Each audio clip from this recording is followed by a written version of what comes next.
This is Chapter 23, The Great Depression, from the textbook The American Yawp, Volume 2, by the Stanford University Press. This audiobook was produced by Audileo.com, a leader in academic audiobooks. 1. Introduction. Hard times had hit the United States before, but never had an economic crisis lasted so long or inflicted as much harm as the slump that followed the 1929 crash. After nearly a decade of supposed prosperity, the economy crashed to a halt. People suddenly stopped borrowing and buying. Industries built on debt-fueled purchases sold fewer goods. Retailers lowered prices, and when that did not attract enough buyers to turn profits, they laid off workers to lower labor costs. With so many people out of work and without income, shops sold even less, dropped their prices lower still, and then shed still more workers, creating a vicious downward cycle. 4 years after the crash, the Great Depression reached its lowest point. Nearly 1 in 4 Americans who wanted a job could not find one, and of those who could, more than half had to settle for part-time work. Farmers could not make enough money from their crops to make harvesting worthwhile. Food rotted in the fields of a starving nation. The needy drew down whatever savings they had, turned to their families, and sought out charities for public assistance. Soon they all were depleted. Unemployed workers and cash-strapped farmers defaulted on their debts, including mortgages. Already overextended banks, deprived of income, took savings accounts down with them when they closed. Fear-stricken observers went to their own banks and demanded their deposits. Banks that otherwise might have endured the crisis fell prey to panic and shut down as well. With so little being bought and sold, and so little lent and spent, with even bankers unable to lay their hands on money, the nation's economy ground nearly to a halt. None of the remedies adopted by the President or the Congress succeeded. Not higher tariffs, nor restriction of immigration, nor sticking to sound money, nor expressions of confidence in the resilience of the American people. Whatever good these measures achieved, it was not enough. In the 1932 presidential election, the incumbent president, Herbert Hoover, a Republican, promised that he would stand firm against those who, he said, would destroy the U.S. Constitution to restore the economy. Chief among these supposedly dangerous experimenters was the Democratic presidential nominee, New York Governor Franklin D. Roosevelt, who began his campaign by pledging a New Deal for the American people. The voters chose Roosevelt in a landslide, inaugurating a rapid and enduring transformation in the U.S. government. Even though the New Deal never achieved as much as its proponents hoped or its opponents feared, it did more than any other peacetime program to change how Americans saw their country. 2. The origins of the Great Depression. On Thursday, October 24, 1929, stock market prices suddenly plummeted. $10 billion in investments, roughly equivalent to about $100 billion today, disappeared in a matter of hours. Panic selling set in, stock values sank to sudden lows, and stunned investors crowded the New York Stock Exchange demanding answers. Leading bankers met privately at the offices of J.P. Morgan and raised millions in personal and institutional contributions to halt the slide. They marched across the street and ceremoniously bought stocks at inflated prices. The market temporarily stabilized, but fears spread over the weekend, and the following week, frightened investors dumped their portfolios to avoid further losses. On October 29, Black Tuesday, the stock market began its long precipitous fall. Stock values evaporated. Shares of U.S. Steel dropped from $262 to $22. General Motors stock fell from $73 a share to $8. 4/5 of J.D. Rockefeller's fortune, the greatest in American history, vanished. Although the crash stunned the nation, it exposed the deeper underlying problems with the American economy in the 1920s. The stock market's popularity grew throughout the decade, but only 2.5% of Americans had brokerage accounts. The overwhelming majority of Americans had no direct personal stake in Wall Street. The stock market's collapse, no matter how dramatic, did not by itself depress the American economy. Instead, the crash exposed a great number of factors that, when combined with the financial panic, sank the American economy into the greatest of all economic crises. Rising inequality, declining demand, rural collapse, overextended investors, and the bursting of speculative bubbles all conspired to plunge the nation into the Great Depression. Despite resistance by progressives, the vast gap between rich and poor accelerated throughout the early 20th century. In the aggregate, Americans were better off in 1929 than in 1920. Per capita income had risen 10% for all Americans, but 75% for the nation's wealthiest citizens. The return of conservative politics in the 1920s reinforced federal fiscal policies that exacerbated the divide. Low corporate and personal taxes, easy credit, and depressed interest rates overwhelmingly favored wealthy investors who, flush with cash, spent their money on luxury goods and speculative investments in the rapidly rising stock market. The pro-business policies of the 1920s were designed for an American economy built on the production and consumption of durable goods. Yet by the late 1920s, much of the market was saturated. The boom of automobile manufacturing, the great driver of the American economy in the 1920s, slowed as fewer and fewer Americans with the means to purchase a car had not already done so. More and more, the well-to-do had no need for the new automobiles, radios, and other consumer goods that fueled gross domestic product, GDP growth in the 1920s. When products failed to sell, inventories piled up, manufacturers scaled back production, and companies fired workers, stripping potential consumers of cash, blunting demand for consumer goods, and replicating the downward economic cycle. The situation was only compounded by increased automation and rising efficiency in American factories. Despite impressive overall growth throughout the 1920s, unemployment hovered around 7% throughout the decade, suppressing purchasing power for a great swath of potential consumers. For American farmers, meanwhile, hard times began long before the markets crashed. In 1920 and 1921, after several years of larger-than-average profits, farm prices in the South and West continued their long decline, plummeting as production climbed and domestic and international demand for cotton, foodstuffs, and other agricultural products stalled. Widespread soil exhaustion on Western farms only compounded the problem. Farmers found themselves unable to make payments on loans taken out during the good years, and banks in agricultural areas tightened credit in response. By 1929, farm families were overextended, in no shape to make up for declining consumption, and in a precarious economic position even before the Depression wrecked the global economy. Despite serious foundational problems in the industrial and agricultural economy, most Americans in 1929 and 1930 still believed the economy would bounce back. In 1930, amid one of the Depression's many false hopes, President Herbert Hoover reassured an audience that the Depression is over. But the president was not simply guilty of false optimism. Hoover made many mistakes.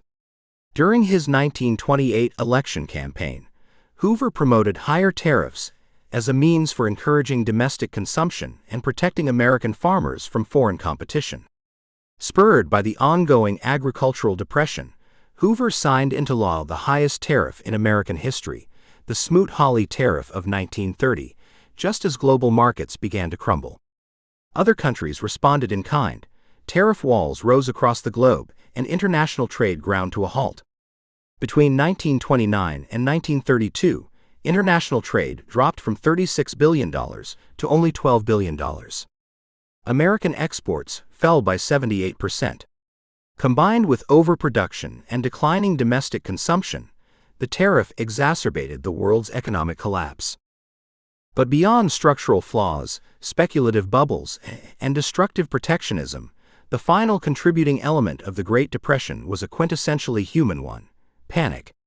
The frantic reaction to the market's fall aggravated the economy's other many failings. More economic policies backfired. The Federal Reserve overcorrected in their response to speculation by raising interest rates and tightening credit. Across the country, banks denied loans and called in debts. Their patrons, afraid that reactionary policies meant further financial trouble, rushed to withdraw money before institutions could close their doors, ensuring their fate. Such bank runs were not uncommon in the 1920s, but in 1930, with the economy worsening and panic from the crash accelerating, 1,352 banks failed.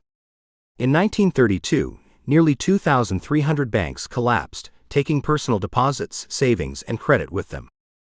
The Great Depression was the confluence of many problems, most of which had begun during a time of unprecedented economic growth.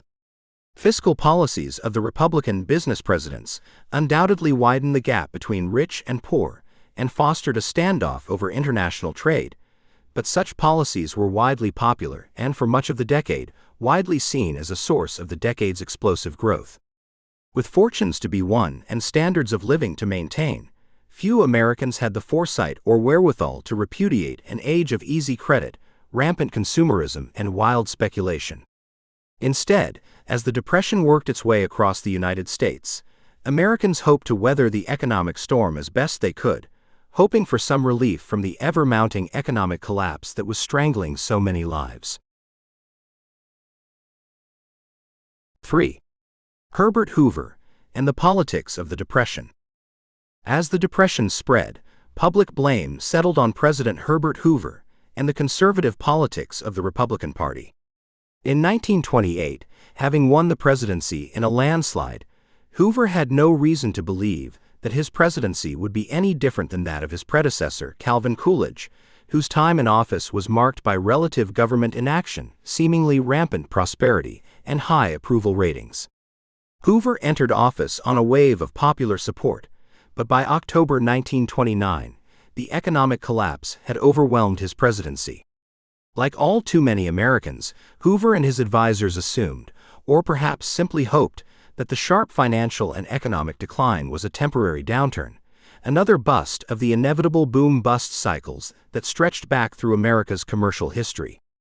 Any lack of confidence in the economic future and the basic strength of business in the United States is simply foolish, he said in November. And yet the crisis grew. Unemployment commenced a slow, sickening rise. New car registrations dropped by almost a quarter within a few months. Consumer spending on durable goods dropped by a fifth in 1930. When suffering Americans looked to Hoover for help, Hoover could only answer with volunteerism. He asked business leaders to promise to maintain investments and employment, and encouraged state and local charities to assist those in need. Hoover established the President's Organization for Unemployment Relief, or POR, to help organize the efforts of private agencies. While POR urged charitable giving, charitable relief organizations were overwhelmed by the growing needs of the many multiplying unemployed, underfed, and unhoused Americans. By mid-1932, for instance, a quarter of all of New York's private charities closed. They had simply run out of money. In Atlanta, solvent relief charities could only provide $1.30 per week to needy families. The size and scope of the Depression overpowered the radically insufficient capacity of private volunteer organizations to mediate the crisis. Although Hoover is sometimes categorized as a business president, in line with his Republican predecessors, he also embraced a kind of business progressivism, a system of voluntary action called associationalism that assumed Americans could maintain a web of voluntary cooperative organizations dedicated to providing economic assistance and services to those in need. Businesses, the thinking went, would willingly limit harmful practice for the greater economic good. To Hoover, direct government aid would discourage a healthy work ethic, while associationalism would encourage the self-control and self-initiative that fueled economic growth. But when the Depression exposed the incapacity of such strategies to produce an economic recovery, Hoover proved insufficiently flexible to recognize the limits of his ideology. "We cannot legislate ourselves out of a world economic depression," he told Congress in 1931. Hoover resisted direct action. As the crisis deepened, even bankers and businessmen and the president's own advisors and appointees all pleaded with him to use the government's power to fight the Depression. But his conservative ideology wouldn't allow him to. He believed in limited government as a matter of principle. Senator Robert Wagner of New York said in 1931 that the president's policy was to do nothing, and when the pressure becomes irresistible, to do as little as possible. By 1932, with the economy long since stagnant and a re-election campaign looming, Hoover, hoping to stimulate American industry, created the Reconstruction Finance Corporation, RFC, to provide emergency loans to banks, building and loan societies, railroads, and other private industries. It was radical in its use of direct government aid and out of character for the normally laissez-faire Hoover, but it also bypassed needy Americans to bolster industrial and financial interests. New York Congressman Fiorello LaGuardia, who later served as mayor of New York City, captured public sentiment when he denounced the RFC as a millionaire's dole. 4. The lived experience of the Great Depression. In 1934, a woman from Humboldt County, California, wrote to First Lady Eleanor Roosevelt seeking a job for her husband, a surveyor who had been out of work for nearly 2 years. The pair had survived on the meager income she received from working at the county courthouse. "My salary could keep us going," she explained, "but I am to have a baby." The family needed temporary help, and she explained, "After that I can go back to work and we can work out our own salvation. But to have this baby come to a home full of worry and despair, with no money for the things it needs, is not fair. It needs and deserves a happy start in life." As the United States slid ever deeper into the Great Depression, such tragic scenes played out time and time again. Individuals, families, and communities faced the painful, frightening, and often bewildering collapse of the economic institutions on which they depended. The more fortunate were spared the worst effects, and a few even profited from it, but by the end of 1932, the crisis had become so deep and so widespread that most Americans had suffered directly. Markets crashed through no fault of their own. Workers were plunged into poverty because of impersonal forces for which they shared no responsibility. With rampant unemployment and declining wages, Americans slashed expenses. The fortunate could survive by simply deferring vacations and regular consumer purchases. Middle and working-class Americans might rely on disappearing credit at neighborhood stores, default on utility bills, or skip meals. Those who could borrowed from relatives or took in boarders in homes or doubled up in tenements. But such resources couldn't withstand the unending relentlessness of the economic crisis. As one New York City official explained in 1932, "When the breadwinner is out of a job, he usually exhausts his savings if he has any. He borrows from his friends and from his relatives until they can stand the burden no longer.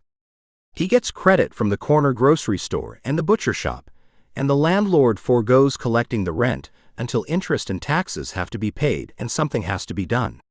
All of these resources are finally exhausted over a period of time, and it becomes necessary for these people, who have never before been in want, to go on assistance." But public assistance and private charities were quickly exhausted by the scope of the crisis. As one Detroit city official put it in 1932, "Many essential public services have been reduced beyond the minimum point, absolutely essential to the health and safety of the city. The salaries of city employees have been twice reduced, and hundreds of faithful employees have been furloughed. Thus has the city borrowed from its own future welfare to keep its unemployed on the barest subsistence levels." A wage work plan, which had supported 11,000 families, collapsed last month because the city was unable to find funds to pay these unemployed, men who wished to earn their own support. For the coming year, Detroit can see no possibility of preventing widespread hunger and slow starvation through its own unaided resources. These most desperate Americans, the chronically unemployed, encamped on public or marginal lands in Hoovervilles, spontaneous shanty towns that dotted America's cities, depending on breadlines and street corner peddling. One doctor recalled that every day, someone would faint on a streetcar. They'd bring him in, and they wouldn't ask any questions. They knew what it was. Hunger. "A man is not a man without work," one of the jobless told an interviewer. The ideal of the male breadwinner was always a fiction for poor Americans, and during the crisis, women and young children entered the labor force, as they always had. But in such a labor crisis, many employers, subscribing to traditional notions of male breadwinning, were less likely to hire married women and more likely to dismiss those they already employed. As one politician remarked at the time, the woman worker was the first orphan in the storm. American suppositions about family structure meant that women suffered disproportionately from the Depression. Since the start of the 20th century, single women had become an increasing share of the workforce. But married women, Americans were likely to believe, took a job because they wanted to and not because they needed it. Once the Depression came, employers were therefore less likely to hire married women and more likely to dismiss those they already employed. Women on their own and without regular work suffered a greater threat of sexual violence than their male counterparts.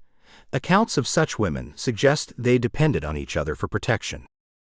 The Great Depression was particularly tough for non-white Americans. The Negro was born in depression, one black pensioner told interviewer Studs Terkel. It didn't mean too much to him. The Great American Depression only became official when it hit the white man. Black workers were generally the last hired when businesses expanded production, and the first fired when businesses experienced downturns. As a National Urban League study found, so general is this practice that one is warranted in suspecting that it has been adopted as a method of relieving unemployment of whites, without regard to the consequences upon Negroes. In 1932, with the national unemployment average hovering around 25%, black unemployment reached as high as 50%, while even black workers who kept their jobs saw their already low wages cut dramatically. 5. Migration and the Great Depression. On the Great Plains, environmental catastrophe deepened America's long-standing agricultural crisis and magnified the tragedy of the Depression. Beginning in 1932, severe droughts hit from Texas to the Dakotas and lasted until at least 1936. The droughts compounded years of agricultural mismanagement. To grow their crops, Plains farmers had plowed up natural ground cover that had taken ages to form over the surface of the dry Plains states. Relatively wet decades had protected them, but during the early 1930s, without rain, the exposed fertile topsoil turned to dust, and without sod or windbreaks such as trees, rolling winds churned the dust into massive storms that blotted out the sky, choked settlers and livestock, and rained dirt not only across the region but as far east as Washington, D.C., New England, and ships on the Atlantic Ocean. The Dust Bowl, as the region became known, exposed all too late the need for conservation. The region's farmers, already hit by years of foreclosures and declining commodity prices, were decimated. For many in Texas, Oklahoma, Kansas, and Arkansas who were baked out, blown out, and broke, their only hope was to travel west to California, whose rains still brought bountiful harvests and potentially jobs for farm workers. It was an exodus. Oklahoma lost 440,000 people, or a full 18.4% of its 1930 population, to outmigration. Dorothea Lange's migrant mother became one of the most enduring images of the Dust Bowl and the ensuing westward exodus.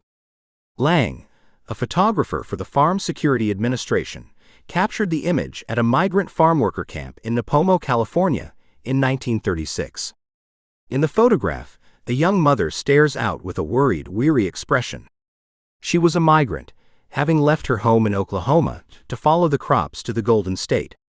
She took part in what many in the mid-1930s were beginning to recognize as a vast migration of families out of the southwestern Plains states. In the image, she cradles an infant and supports two older children who cling to her. Lange's photo encapsulated the nation's struggle. The subject of the photograph seemed used to hard work but down on her luck, and uncertain about what the future might hold. The Okies, as such westward migrants were disparagingly called by their new neighbors, were the most visible group who were on the move during the Depression, lured by news and rumors of jobs in far-flung regions of the country. Men from all over the country, some abandoning families, hitched rides, hopped freight cars, or otherwise made their way around the country. By 1932, sociologists were estimating that millions of men were on the roads and rails traveling the country. Popular magazines and newspapers were filled with stories of homeless boys and the veterans-turned-migrants of the Bonus Army commandeering boxcars. Popular culture, such as William Wellman's 1933 film, Wild Boys of the Road, and most famously, John Steinbeck's The Grapes of Wrath, published in 1939 and turned into a hit movie a year later, captured the Depression's dislocated populations. These years witnessed the first significant reversal in the flow of people between rural and urban areas. Thousands of city dwellers fled the jobless cities and moved to the country looking for work. As relief efforts floundered, many state and local officials threw up barriers to migration, making it difficult for newcomers to receive relief or find work. Some state legislatures made it a crime to bring poor migrants into the state and allowed local officials to deport migrants to neighboring states. In the winter of 1935-1936, California, Florida, and Colorado established border blockades to block poor migrants from their states and reduce competition with local residents for jobs. A billboard outside Tulsa, Oklahoma, informed potential migrants that there were no jobs in California and warned them to keep out. Sympathy for migrants, however, accelerated late in the Depression with the publication of John Steinbeck's The Grapes of Wrath. The Joad family's struggles drew attention to the plight of Depression-era migrants, and, just a month after the nationwide release of the film version, Congress created the Select Committee to investigate the interstate migration of destitute citizens. Starting in 1940, the committee held widely publicized hearings. But it was too late. Within a year of its founding, defense industries were already gearing up in the wake of the outbreak of World War II, and the problem of migration suddenly became a lack of migrants needed to fill war industries. Such relief was nowhere to be found in the 1930s. Americans, meanwhile, feared foreign workers willing to work for even lower wages. The Saturday Evening Post warned that foreign immigrants, who were compelled to accept employment on any terms and conditions offered, would exacerbate the economic crisis. On September 8, 1930, the Hoover administration issued a press release on the administration of immigration laws under existing conditions of unemployment. Hoover instructed consular officers to scrutinize carefully the visa applications of those likely to become public charges, and suggested that this might include denying visas to most, if not all, alien laborers and artisans. The crisis itself had stifled foreign immigration, but such restrictive and exclusionary actions in the first years of the Depression intensified its effects. The number of European visas issued fell roughly 60%, while deportations dramatically increased. Between 1930 and 1932, 54,000 people were deported. An additional 44,000 deportable aliens left voluntarily. Exclusionary measures hit Mexican immigrants particularly hard. The State Department made a concerted effort to reduce immigration from Mexico as early as 1929, and Hoover's executive actions arrived the following year. Officials in the Southwest led a coordinated effort to push out Mexican immigrants. In Los Angeles, the Citizens Committee on Coordination of Unemployment Relief began working closely with federal officials in early 1931 to conduct deportation raids, while the Los Angeles County Department of Charities began a simultaneous drive to repatriate Mexicans and Mexican Americans on relief, negotiating a charity rate with the railroads to return Mexicans voluntarily to their mother country. According to the federal census, from 1930 to 1940, the Mexican-born population living in Arizona, California, New Mexico, and Texas fell from 616,998 to 377,433. Franklin Roosevelt did not indulge anti-immigrant sentiment as willingly as Hoover had. Under the New Deal, the Immigration and Naturalization Service halted some of the Hoover administration's most divisive practices, but with jobs suddenly scarce, hostile attitudes intensified, and official policies less than welcoming, immigration plummeted and deportations rose. Over the course of the Depression, more people left the United States than entered it. 6. The Bonus Army. In the summer of 1932, more than 15,000 unemployed veterans and their families converged on Washington, D.C., to petition for a bill authorizing immediate payment of cash bonuses to veterans of World War I that were originally scheduled to be paid out in 1945. Given the economic hardships facing the country, the bonus came to symbolize government relief for the most deserving recipients. The veterans in D.C. erected a tent city across the Potomac River in Anacostia Flats, a Hooverville, in the spirit of the camps of homeless and unemployed Americans then appearing in American cities. Calling themselves the Bonus Expeditionary Force, or the Bonus Army, they drilled and marched and demonstrated for their bonuses. While there were billions for bankers, there was nothing for the poor, they complained. Concerned with what immediate payment would do to the federal budget, Hoover opposed the bill, which was eventually voted down by the Senate. While most of the Bonus Army left Washington in defeat, many stayed to press their case. Hoover called the remaining veterans insurrectionists and ordered them to leave.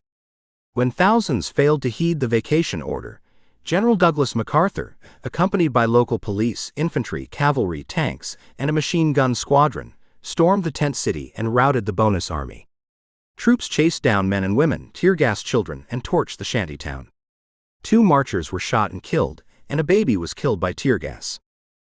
The national media reported on the raid, newsreels showed footage, and Americans recoiled at Hoover's insensitivity toward suffering Americans. His overall unwillingness to address widespread economic problems and his repeated platitudes about returning prosperity condemned his presidency. Hoover, of course, was not responsible for the Depression, not personally.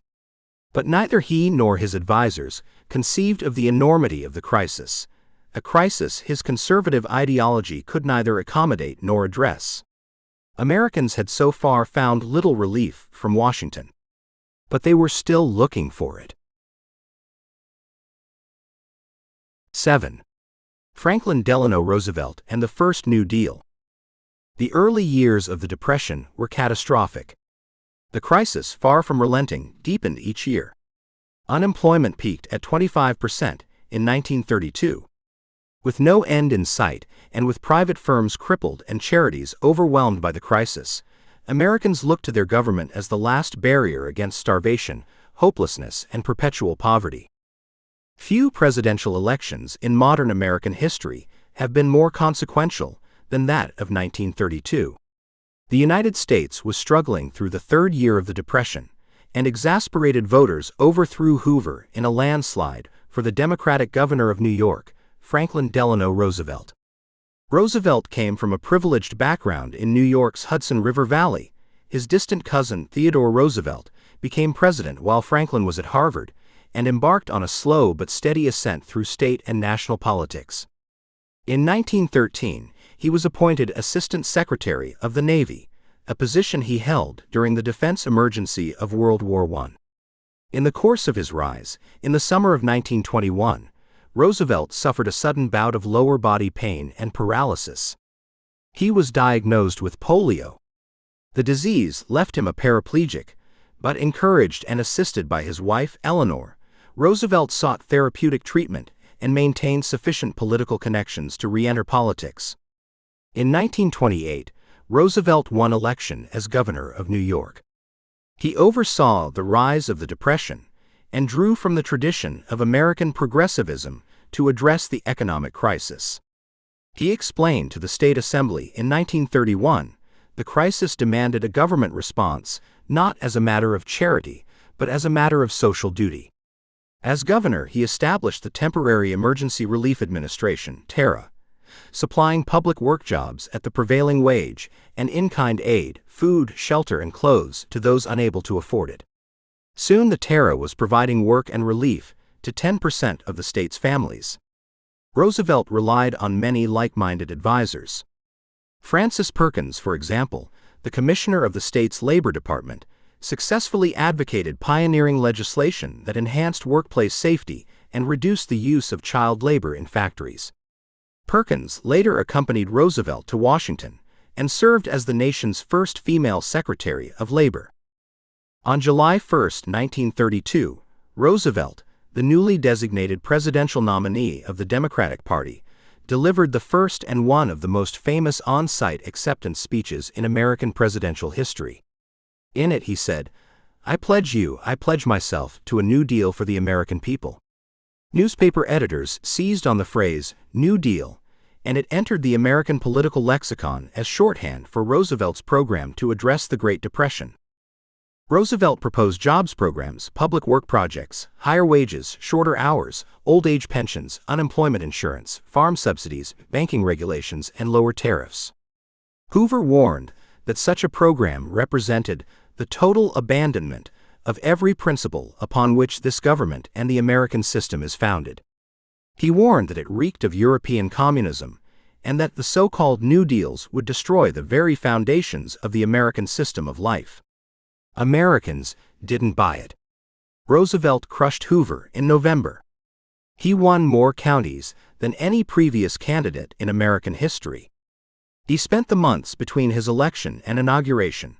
The 20th Amendment, ratified in 1933, would subsequently move the inauguration from March 4th to January 20th, traveling, planning, and assembling a team of advisors, the famous brain trust of academics and experts, to help him formulate a plan of attack. On March 4, 1933, in his first inaugural address, Roosevelt famously declared, "This great nation will endure as it has endured, will revive and will prosper." So first of all, let me assert my firm belief that the only thing we have to fear is fear itself. Nameless, unreasoning, unjustified terror which paralyzes needed efforts to convert retreat into advance. Roosevelt's reassuring words would have rung hollow if he had not taken swift action against the economic crisis. In his first days in office, Roosevelt and his advisors prepared, submitted, and secured congressional enactment of numerous laws designed to arrest the worst of the Great Depression. His administration threw the federal government headlong into the fight against the Depression. Roosevelt immediately looked to stabilize the collapsing banking system. 2 out of every 5 banks opened in 1929 had been shuttered, and some Federal Reserve banks were on the verge of insolvency. Roosevelt declared a national bank holiday, closing American banks, and set to work pushing the Emergency Banking Act swiftly through Congress. On March 12, the night before select banks reopened under stricter federal guidelines, Roosevelt appeared on the radio in the first of his fireside chats. The addresses, which the president continued delivering through 4 terms, were informal, even personal. Roosevelt used his airtime to explain New Deal legislation, to encourage confidence in government action, and to mobilize the American people's support. In the first chat, Roosevelt described the new banking safeguards and asked the public to place their trust and their savings in banks. Americans responded, and deposits outpaced withdrawals across the country. The act was a major success. In June, Congress passed the Glass-Steagall Banking Act, which instituted a federal deposit insurance system through the Federal Deposit Insurance Corporation, FDIC, and barred the mixing of commercial and investment banking. Stabilizing the banks was only a first step.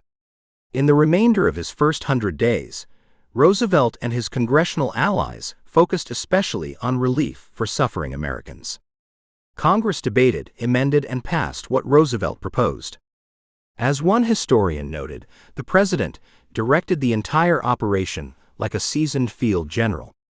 And despite some questions over the constitutionality of many of his actions, Americans and their congressional representatives conceded that the crisis demanded swift and immediate action. The Civilian Conservation Corps, CCC, employed young men on conservation and reforestation projects. The Federal Emergency Relief Administration, FERA, provided direct cash assistance to state relief agencies struggling to care for the unemployed. The Tennessee Valley Authority, TVA, built a series of hydroelectric dams along the Tennessee River as part of a comprehensive program to economically develop a chronically depressed region, and several agencies helped home and farm owners refinance their mortgages. And Roosevelt wasn't done. The heart of Roosevelt's early recovery program consisted of 2 massive efforts to stabilize and coordinate the American economy: the Agricultural Adjustment Administration, AAA, and the National Recovery Administration, NRA. The AAA, created in May 1933, aimed to raise the prices of agricultural commodities and hence farmers' income by offering cash incentives to voluntarily limit farm production, decreasing supply, thereby raising prices.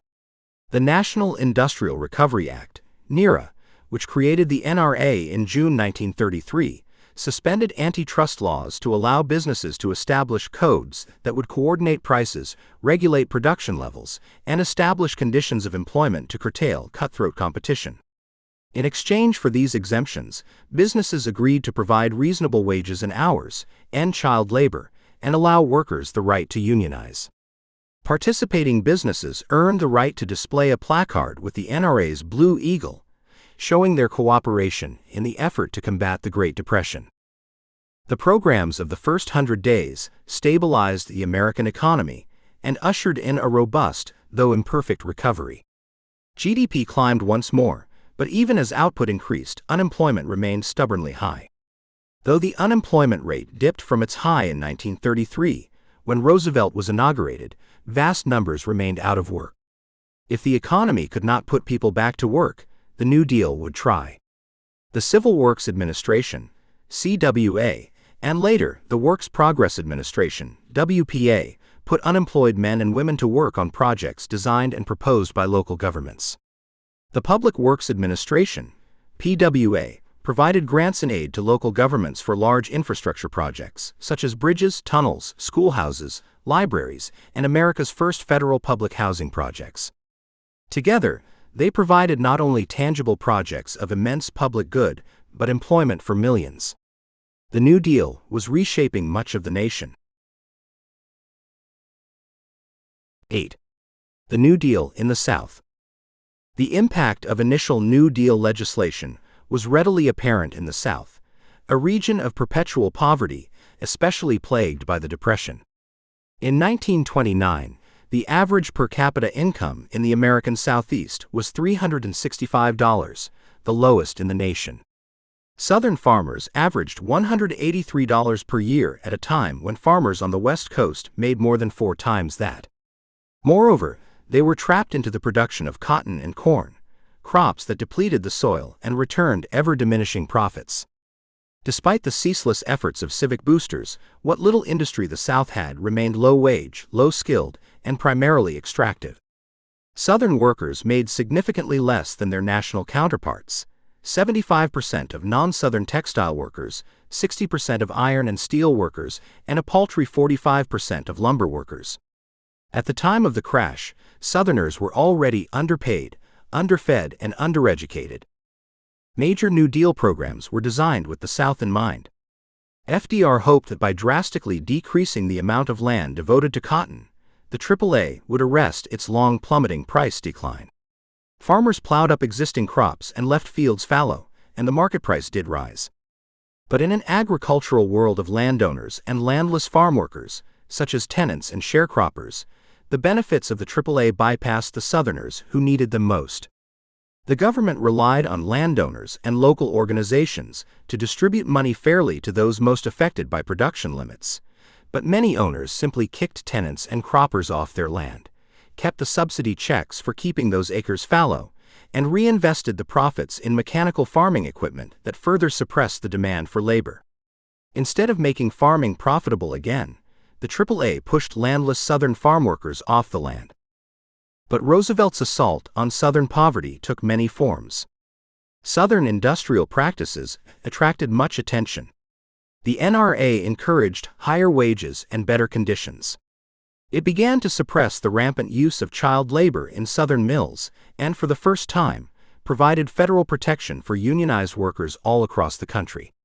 Those gains were eventually solidified in the 1938 Fair Labor Standards Act, which set a national minimum wage of 25 cents per hour, eventually rising to 40 cents per hour. The minimum wage disproportionately affected low-paid Southern workers and brought Southern wages within the reach of Northern wages.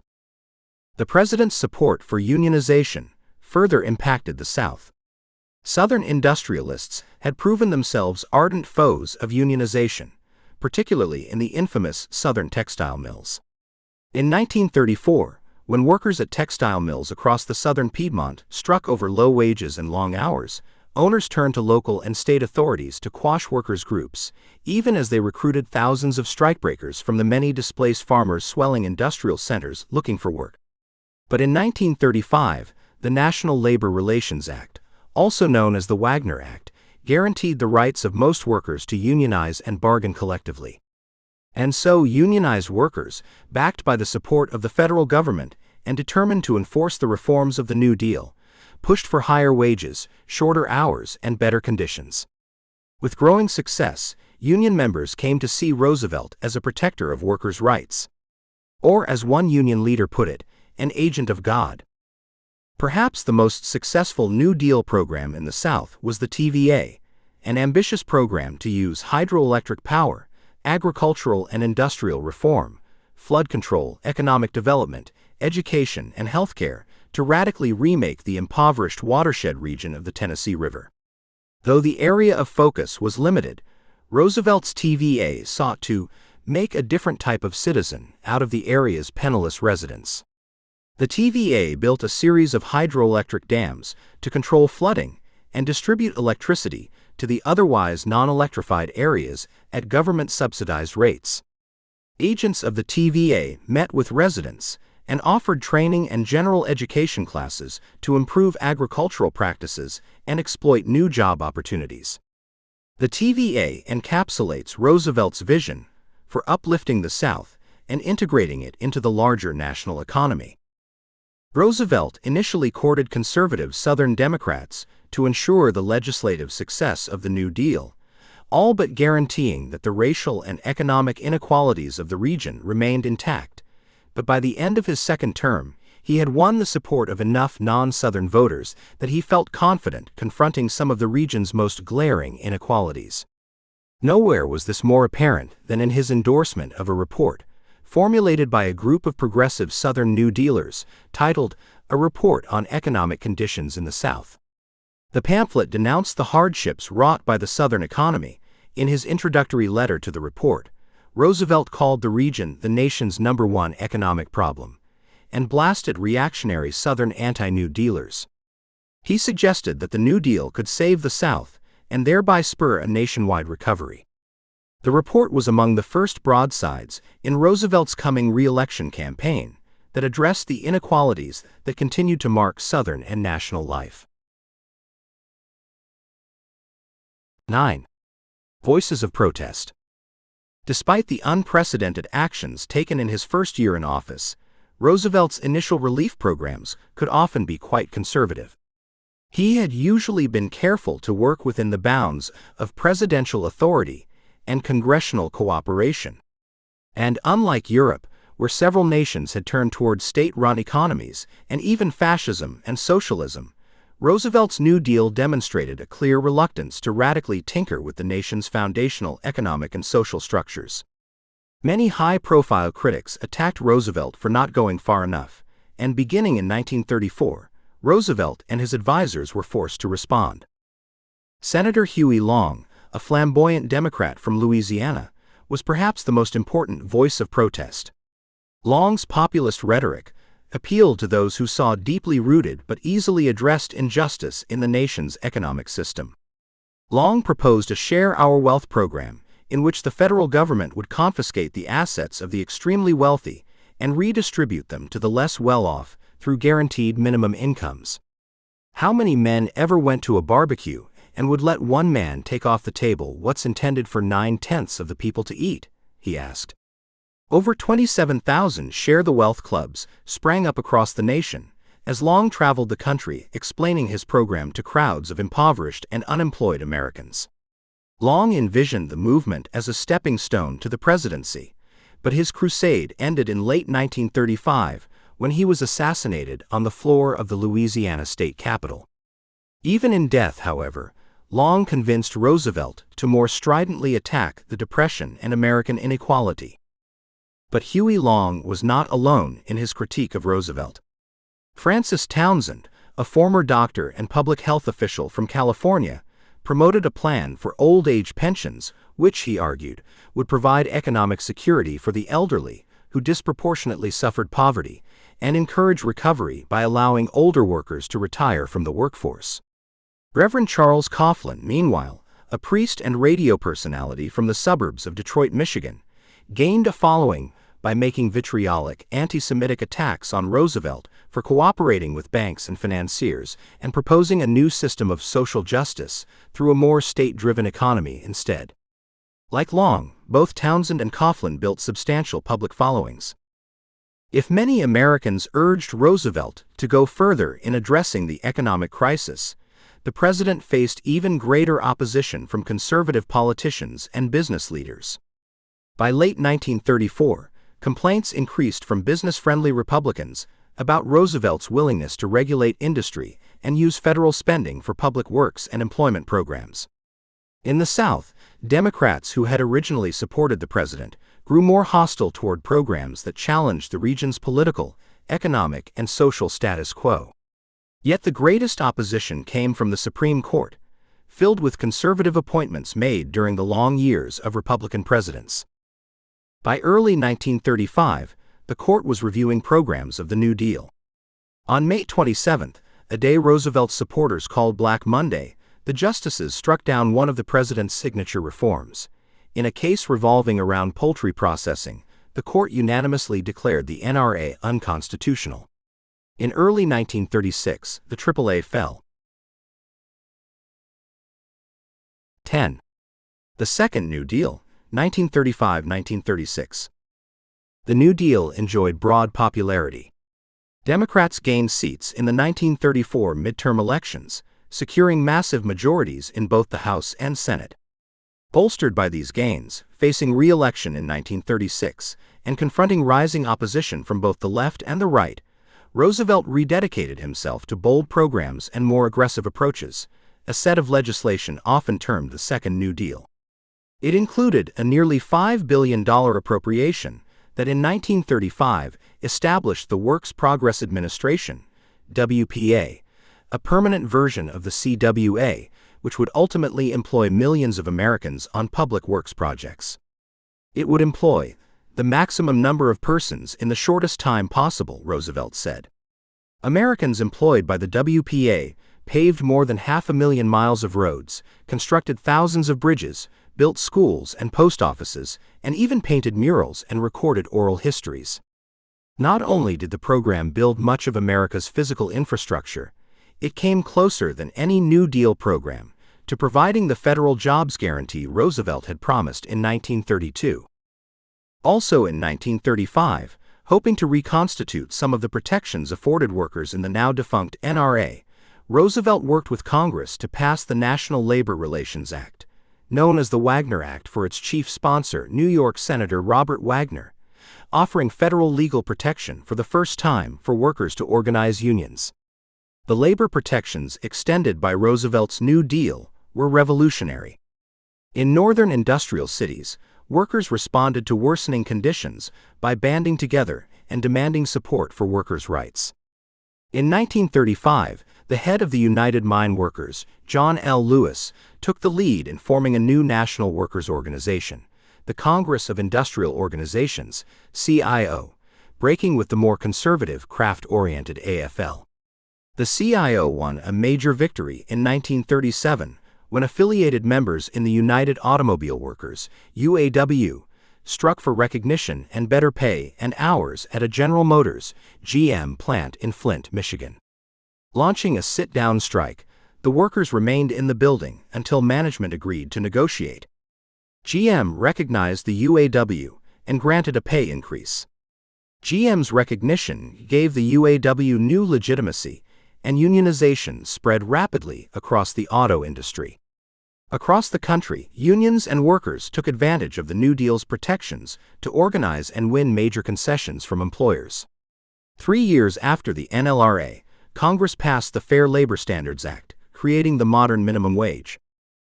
The Second New Deal also oversaw the restoration of a highly progressive federal income tax, mandated new reporting requirements for publicly traded companies, refinanced long-term home mortgages for struggling homeowners, and attempted rural reconstruction projects to bring farm incomes in line with urban ones.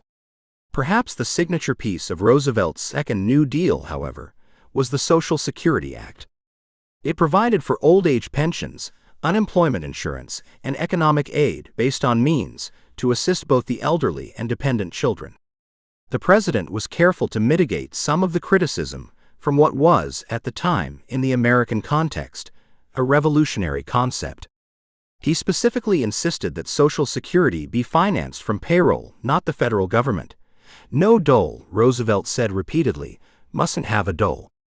He thereby helped separate Social Security from the stigma of being an undeserved welfare entitlement.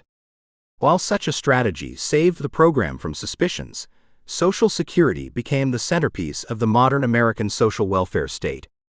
It was the culmination of a long progressive push for government-sponsored social welfare, an answer to the calls of Roosevelt's opponents on the left for reform, a response to the intractable poverty among America's neediest groups, and a recognition that the government would now assume some responsibility for the economic well-being of its citizens.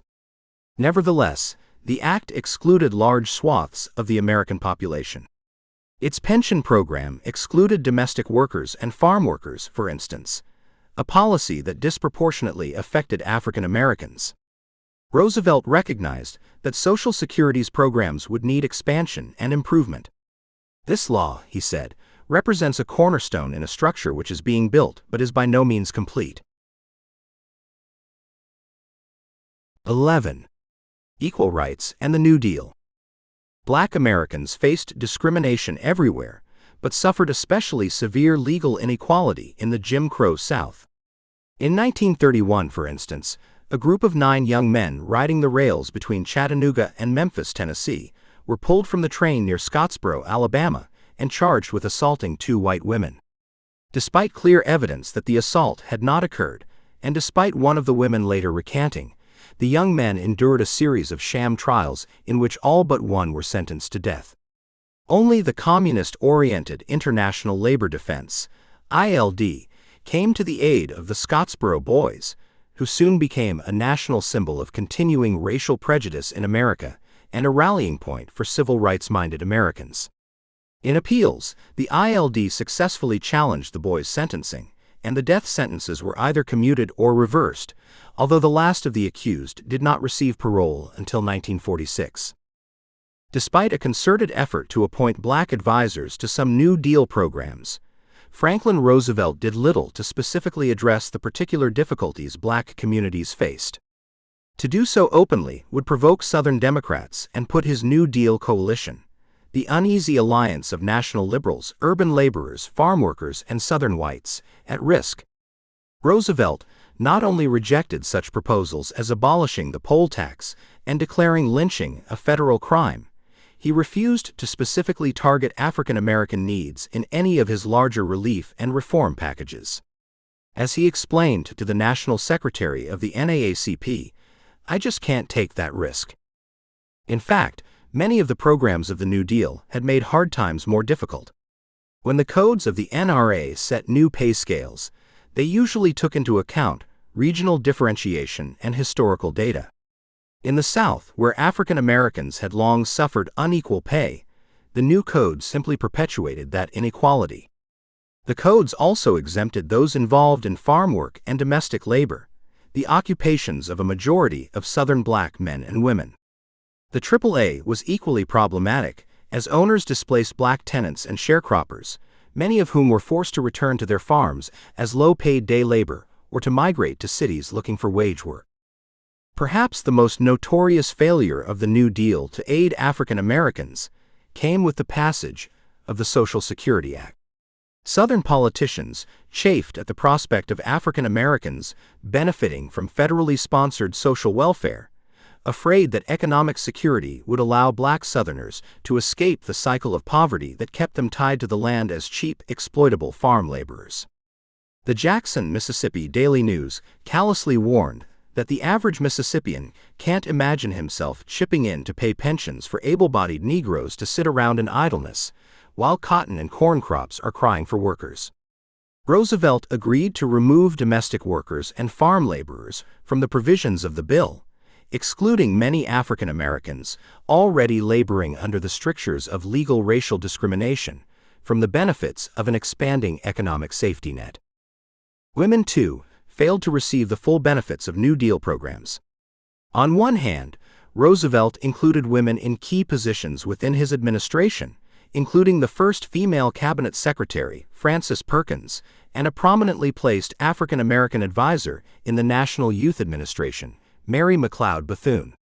First Lady Eleanor Roosevelt was a key advisor to the president and became a major voice for economic and racial justice. But many New Deal programs were built on the assumption that men would serve as breadwinners and women as mothers, homemakers, and consumers. New Deal programs aimed to help both, but usually by forcing such gendered assumptions, making it difficult for women to attain economic autonomy. New Deal social welfare programs tended to funnel women into means-tested, state-administered relief programs, while reserving entitlement benefits for male workers, creating a kind of two-tiered social welfare state. And so, despite great advances, the New Deal failed to challenge core inequalities that continued to mark life in the United States. 12. The end of the New Deal, 1937 to 1939. By 1936, Roosevelt and his New Deal won record popularity. In November, Roosevelt annihilated his Republican challenger, Governor Alf Landon of Kansas, who lost in every state save Maine and Vermont. The Great Depression had certainly not ended, but it appeared to be retreating, and Roosevelt, now safely re-elected, appeared ready to take advantage of both his popularity and the improving economic climate to press for even more dramatic changes. But conservative barriers continued to limit the power of his popular support. The Supreme Court, for instance, continued to gut many of his programs. In 1937, concerned that the court might overthrow Social Security in an upcoming case, Roosevelt called for legislation allowing him to expand the court by appointing a new, younger justice for every sitting member over age 70. Roosevelt argued that the measure would speed up the court's ability to handle a growing backlog of cases. However, his court-packing scheme, as opponents termed it, was clearly designed to allow the president to appoint up to 6 friendly pro-New Deal justices to drown the influence of old-time conservatives on the court. Roosevelt's scheme riled opposition and did not become law, but the chastened court thereafter upheld Social Security and other pieces of New Deal legislation. Moreover, Roosevelt was slowly able to appoint more amenable justices as conservatives died or retired. Still, the court-packing scheme damaged the Roosevelt administration, emboldened New Deal opponents. Compounding his problems, Roosevelt and his advisors made a costly economic misstep. Believing the United States had turned a corner, Roosevelt cut spending in 1937. The American economy plunged nearly to the depths of 1932-1933. Roosevelt reversed course, and adopting the approach popularized by the English economist John Maynard Keynes, hoped that countercyclical compensatory spending would pull the country out of the recession, even at the expense of a growing budget deficit. It was perhaps too late. The Roosevelt recession of 1937 became fodder for critics. Combined with the court-packing scheme, the recession allowed for significant gains by a conservative coalition of Southern Democrats and Midwestern Republicans in the 1938 midterm elections. By 1939, Roosevelt struggled to build congressional support for new reforms, let alone maintain existing agencies. Moreover, the growing threat of war in Europe stole the public's attention and increasingly dominated Roosevelt's interests. The New Deal slowly receded into the background, outshined by war. 13. The legacy of the New Deal. By the end of the 1930s, Roosevelt and his Democratic Congresses had presided over a transformation of the American government and a realignment in American party politics. Before World War I, the American national state, though powerful, had been a government out of sight. After the New Deal, Americans came to see the federal government as a potential ally in their daily struggles, whether finding work, securing a decent wage, getting a fair price for agricultural products, or organizing a union. Voter turnout in presidential elections jumped in 1932 and again in 1936, with most of these newly mobilized voters forming a durable piece of the Democratic Party that would remain loyal well into the 1960s.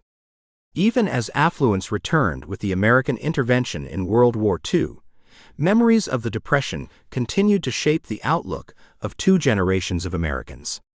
Survivors of the Great Depression, one man would recall in the late 1960s, are still riding with the ghost of those days when things came hard. Historians debate when the New Deal ended. Some identify the Fair Labor Standards Act of 1938 as the last major New Deal measure. Others see wartime measures, such as price and rent control and the GI Bill, which afforded New Deal-style social benefits to veterans, as species of New Deal legislation.